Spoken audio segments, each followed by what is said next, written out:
In May of 2016, thru hiker Ian Crombie was stumbling through the snow in northern New Mexico on the Continental Divide Trail, or CDT for short. He was hiking northbound, and he was very early in the season. So early, in fact, that he was about to make an important discovery and solve a mystery that had dumbfounded the New Mexico authorities since the previous winter. He found his way into a remote U.S. Forest Service campground, and he was probably looking forward to some of the luxuries it provided over a normal backcountry campsite, like a vault toilet, for instance. But unfortunately for him, he would not be able to use this toilet because what he found scratched into the door probably sent chills up his spine. It read, "Dead CDT hiker inside, call cops, not a joke." And as fate would have it, the man inside the bathroom was named Steven Olshansky, and he also went by the trail name Otter. This is the story of how Otter lived and unfortunately died through what has to be every hiker's worst nightmare. I'm just gonna come out and say it right now.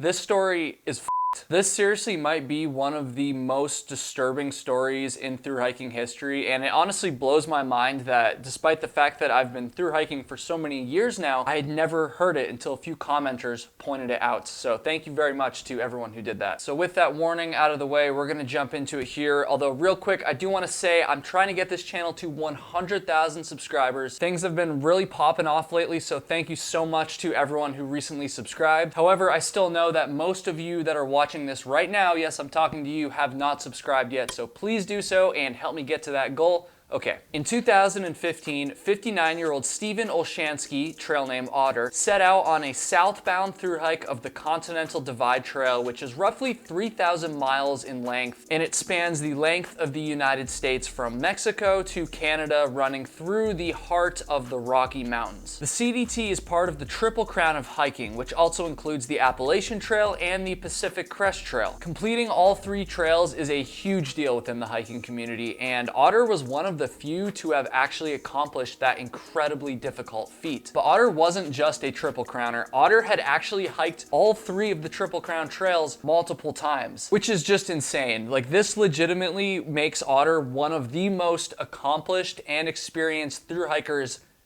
in history. He was clearly not just some schmuck who didn't know what he was doing, went out on a hike and died as a result. No, Otter had way more experience than probably anyone who will watch this video. By mid-November 2015, Otter was about to cross the Colorado/New Mexico border and enter the final state of his thru hike. He also must have known that the timing of his thru hike was really pushing it. By November, it's not uncommon at all to have severe snowstorms in the mountains in southern Colorado and northern New Mexico. Now, I haven't hiked the CDT, but I do know that by this time of year, mid-November, it's pretty rare for thru hikers to still be that far north on the trail. It's reported that Otter spent a few days at the home of some trail angels, Ben and Jill Whitting, in Chama, New Mexico, where they actually discussed some impending snowstorms, and Otter even tested out some new winter gear while he was staying with them in town. Now, I wasn't there, obviously, I never knew Otter, but it does seem to me, from all the information I was able to gather, that Otter knew it was definitely possible the weather could get dicey when he hiked out of Chama. And despite this, he decided to hike out anyways. On November 14th, 2015, he was dropped off at Cumbers Pass in Colorado. This would be the last time that he was ever seen alive. The day that he left Cumbers Pass, Otter realized that he was in big trouble. At the time, he was keeping a journal, and he was also recording periodic videos on his cell phone to upload to YouTube. In his journal and to his camera, Otter explained how the snowy conditions had been much more severe than he was expecting, and his body was having a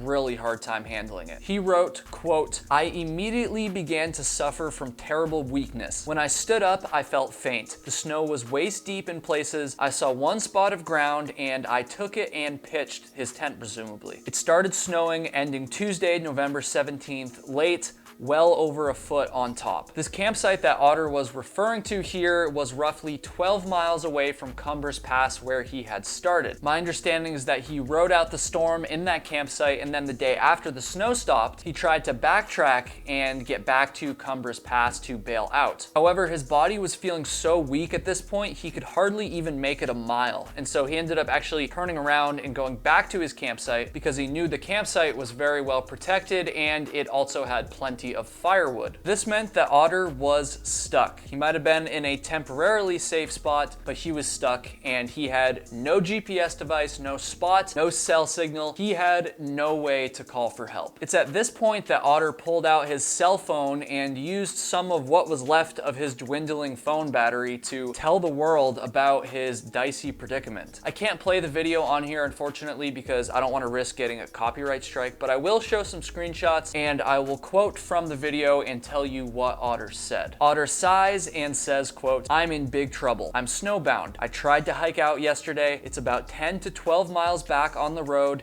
and I can't make it." Now, by this point, I'm sure there's a lot of you wondering, how is it that a man with such vast experience made the decision to hike out when the conditions were so bad and so dangerous? I can't answer that question for sure, but I can tell you in the next part of Otter's video, he clearly regrets his decision and he owns up to it. He says, quote, "Let me just say up front, I made a huge mistake. I should have turned back or never come out here this time of year. I really rolled the dice and I lost." Otter then goes on to explain what he's doing to keep himself alive. He talks about his choice of campsite selection, how much firewood he has, and about how he was actually camped right next to Forest Service Road 87, and he hoped that because of this, a random snowmobiler would come through and would be able to alert people that he needed rescue. He then turns his attention to a totally different avenue of potential rescue. Quoting from the video once again, "There's one guy, Ben Whitting. He's the only guy who really knows where I am, and when I walked out the door, he said, 'Otter, you got 10 days. 10 days, if I don't hear from you, we're gonna come looking for you. And he better be a fucking man of his word. If he doesn't do that,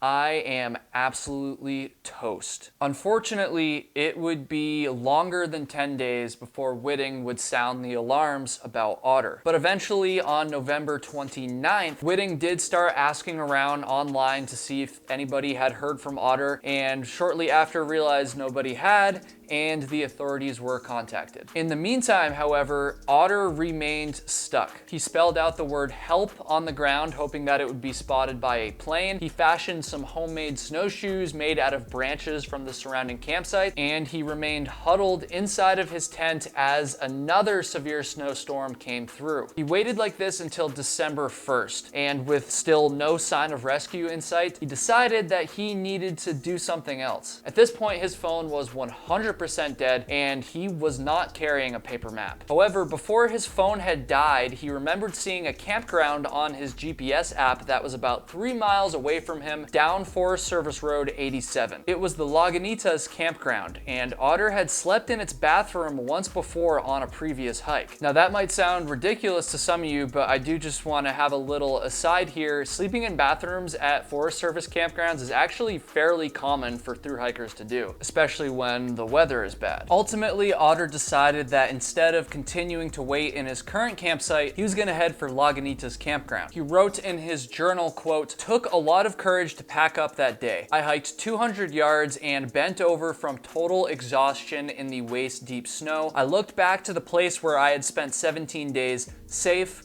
but a coffin. A few steps, bend over, it took all day. I could not go one step further and was about to just sleep in the snow, and I looked to my left and saw the bathroom. I squeezed inside the icebox shivering, got into my sleeping bag, cranked up the wood stove for a hot drink." In the meantime, the search for Otter was finally getting started. It was known that his next intended destination after he left Cumbres Pass was Ghost Ranch, where he had shipped a resupply box. According to the employee employees at Ghost Ranch, Otter had not yet picked up his box, indicating that he had either not made it that far or he had just not been there, even though he was planning on it. On December 10th, an aerial search for Otter was conducted. Multiple planes searched 300 square miles of Carson National Forest between Chama and Ghost Ranch, the section of the CDT that Otter had been hiking. Unfortunately, the winter conditions at the time made it pretty much impossible for the searchers to spot anybody on the ground, and thus no discoveries were made. And coincidentally, that exact same day, December 10th, 2015, a potential sighting of Otter threw the search into a whole new direction. A ranger in Grants, New Mexico, another CDT town about 200 miles southwest of Chama, thought that he spotted Otter at the Forest Service station in town. The ranger did not ask the man what his name was, but he had seen flyers of Otter and thought it was the same person. A few other people in town also had recognized the man, and this brought some relief to the searchers, thinking that maybe Otter was still just making his way south along the trail. But this didn't really make sense to Otter's friends and family. The ranger who supposedly spoke to Otter had said the man asked for directions to the post office. But as we've established, Otter had already hiked the CDT multiple times, he had been to Grants multiple times, and so he already knew where the post office was. In addition, the ranger described this man as, quote, evasive, which was pretty much the polar opposite of what Otter was like. He was described as very social and outgoing by his friends. I'm not exactly sure why, but it seems like this potential sighting in Grants, as well as a few other potential sightings in different towns along the CDT, caused the official search to pretty much stop,